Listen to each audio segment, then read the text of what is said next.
ortopédico o abierto se hace dificultoso porque el tejido está friable. Yo creo que el escenario para la cirugía artroscópica está cuando fracasó el tratamiento funcional, pero yo lo espero por lo menos 40 sesiones. A favor de los deportistas tienen mucha propiocepción y tienen mucha fuerza, y eso compensa muchas veces lesiones sutiles ligamentarias. Entonces, yo creo que es al revés, es más probable que un deportista con un tratamiento funcional ande bien. Por eso yo a un deportista lo esperaría. ¿Qué tiempo en promedio lo esperas? Esperá que esté el indio. Horacio, ¿qué tiempo en promedio esperas de tratamiento kinesiológico si fracasa para indicarle la cirugía? No, yo antes de 4 o 5 meses de tratamiento kinesiológico bien hecho, con un kinesiólogo que conozca y que me reporte los resultados. Gracias, Horacio. Indio. Bueno, hola Enzo, ¿cómo va? ¿Se escucha? Sí, señor. Bien. Yo suscribo lo que dijo Alberto del tratamiento ortopédico incruento en los esguinces graves y lo fundamento en una anécdota que tengo, que tuve una pasantía de 18 meses en un centro universitario, que era un centro de esquí en Grenoble, Francia, y entonces yo, viendo que el francés era tan intervencionista, un día le pregunto por qué al esguince grave de tobillo era de lo poco que no operaban, de lo poco que no operaban. Y entonces me dice, Luis, vos viste cuántas inestabilidades de tobillo crónicas viste que operamos durante el transcurso del año. Le digo, creo que 1 o 2. Y entonces me dice el francés, vos pensás que cientos de esguinces graves, agudos por supuesto, justifican su intervención por 1 o 2 inestabilidades crónicas que operamos en el año. Y eso terminó de convencerme.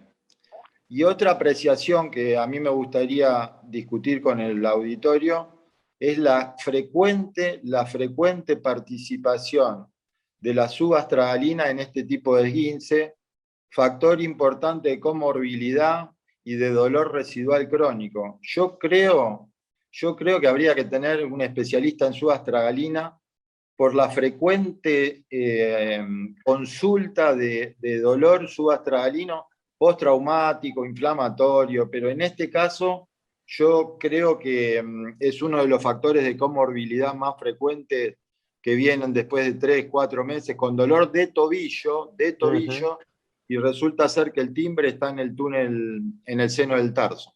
Exacto. Gracias, Indio. Después le vamos a preguntar a Héctor, que seguro nos va a aclarar eso. Pero está Diego. Primero. Yo, como apreciaciones rápidas, una es, debe haber poca patología que si nosotros vemos las charlas que teníamos hace 20 años sobre esto, no sirve nada.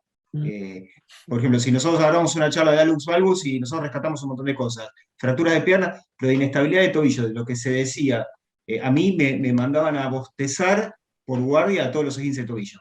Y había una escala, de acuerdo al bostez, bueno, eso no existe más, ¿verdad? No lo usa nadie en agudo. Después el paciente que viene con un esguince de tobillo hoy, consultorios viene con un walker, muletas y una resonancia, que se le indicaron por guardia. Y nosotros, a mí lo que me pasa es cuando miro esa resonancia, lo que menos miro son los ligamentos del tobillo. O sea, miro que no tenga nada en el cartílago, que tampoco quizás lo operaría de entrada. Miro cómo tienen los tendones peroneos, pero que me podría alertarle a un discurso al paciente sobre qué tenemos que tener cuidado sobre el resultado final. Y después yo nunca operaría a los 3 meses, 4 meses un esguince de tobillo, porque si hay un dolor residual, después de 3, 4 meses, tengo que buscar otra cosa. Yo lo que opero de esguince, opero una inestabilidad crónica, un tipo que viene y en un año se esguinzó 4 veces el tobillo con antecedentes de un esguince. Pero el dolor residual es donde nosotros tenemos que buscar que pasó algo, tenga 4 meses de dolor en el tobillo, y ahí tenemos que buscar otra cosa. O sea, conceptualmente esos 3 cambios para mí son importantes nombrarlos. Bárbaro, gracias, Diego. Doc. No, yo coincido totalmente con el indio.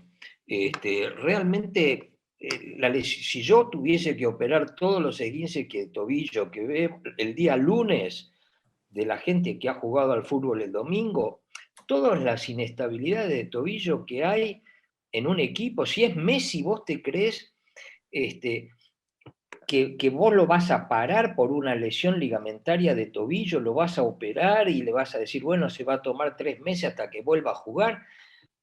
Esos jugadores vuelven enseguida y recuperados, y siempre que hay una inestabilidad de tobillo, no siempre, en general, hay una patología subastragalina o hay una patología estructural de base que puede ser desde una barra hasta una enfermedad del seno del tarso. Gracias. Héctor, te vi recién. ¿Cómo está? Con respecto a lo que decía el indio y a la participación, el compromiso de la subastragalina, principalmente en ese tobillo con dolor crónico, post-esguince, ¿qué nos contás de eso vos? Mira, yo de que digamos, hay una cifra que es bastante elocuente, que es de los esguinces de tobillo no es un diagnóstico. Entonces, como decía Diego antes, hay que empezar a buscar cuando el paciente tiene dolor crónico, pero el 80% se curan bien. Es decir, es como decía Alberto, es muy raro tener que operar, porque uno ve 1000 esguinces y operás cada tanto alguno. Capaz que nosotros que hacemos la subespecialidad tenemos la suerte de que recibimos las lesiones crónicas más frecuentemente que los demás. Pero en general son pocas las que hay que operar. Ahora, con respecto a lo que vos me decías, hay mucha patología subastragalina que antes le decíamos, o del seno del tarso, que antes le decíamos síndrome del seno del tarso, que a mí me ha tocado capaz hacer, y con el tema de la artroscopía, que empecé a hacer artroscopía subastragalina o del seno del tarso, empezamos a diagnosticar algunas lesiones del ligamento interóseo, del ligamento cervical, lesiones pequeñas condrales, y esas son a veces fuentes de dolor crónico en esa zona anterolateral, que no son en el tobillo, pero que están abajo, y hay mucha patología de síndrome friccional anterior de partes blandas postraumático, es decir, post-esguince de tobillo o entorsis, ¿no es cierto? Entonces, tienen esa maniobra de Van Dyke, que es la compresión de la gotera anteromedial o anterolateral, que cuando uno le hace dorsiflexión le da dolor, y eso en un tobillo normal no pasa. Entonces, cuando empezamos a hacer artroscopía, empezamos a diagnosticar las bandas fibrosas, o web impingement, empezamos a diagnosticar más ese tejido cicatrizal que se mete en el medio de la articulación, en la gotera anterolateral o anteromedial, y empezamos a diagnosticar en los últimos años esa microinestabilidad, que hay una maniobra que me gusta, que es la que hace Jordi Vega, que uno le hace al paciente un bostezo clínico en el consultorio y es negativa, y cuando le pones la rodilla en flexión, con el tobillo en flexión plantar de 20 grados, apoyado en la camilla, paciente acostado de cúbito dorsal, rodilla flexionada, planta del pie apoyada en la camilla, fijás el pie, y cuando le haces la traslación posterior a la tibia, se mueve un montón. Entonces es esa inestabilidad por lesión del fascículo anterior que te da inestabilidad anteroposterior, pero no te da bostezo.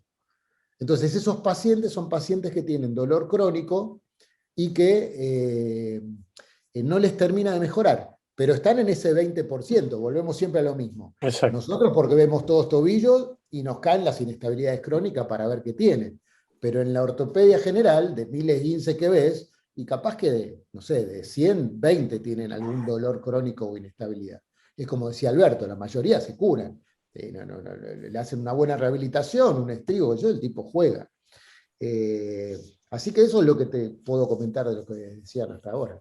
Bárbaro, le voy a preguntar a Manuel su opinión, pero Robert, que vos estás apurado, si querés ir compartiendo tu compu, avanzás. Y le pregunto a Manuel tu opinión con respecto a la inestabilidad de tobillo, Manuel. En la línea general, lo que se ha comentado, soy muy conservador.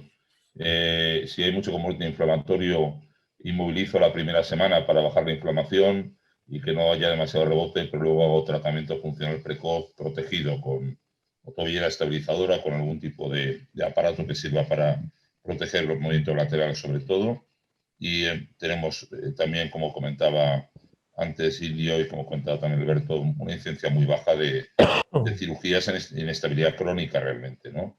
Yo creo que un poco el poner el dedo en la parte difícil es el nuevo concepto de microinestabilidad, ¿no? Yo creo que realmente, bueno, las inestabilidades como tal operamos muy pocas, vemos muchos pacientes y hay muchos pacientes con sensaciones de inestabilidad que no tienen una inestabilidad real, ¿no? somos muy conservadores, incluso en deportistas profesionales somos muy conservadores con esguinces de tobillo, y lo que decían también, la capacidad de recuperación que tienen los tejidos es enorme, de manera que en 2 o 3 semanas recuperan lesiones que nos costaría 2 o 3 meses al resto de los mortales, ¿no? Entonces somos mucho más conservadores cuanto más avanzado sea el deportista. Gracias, Manuel. Vamos.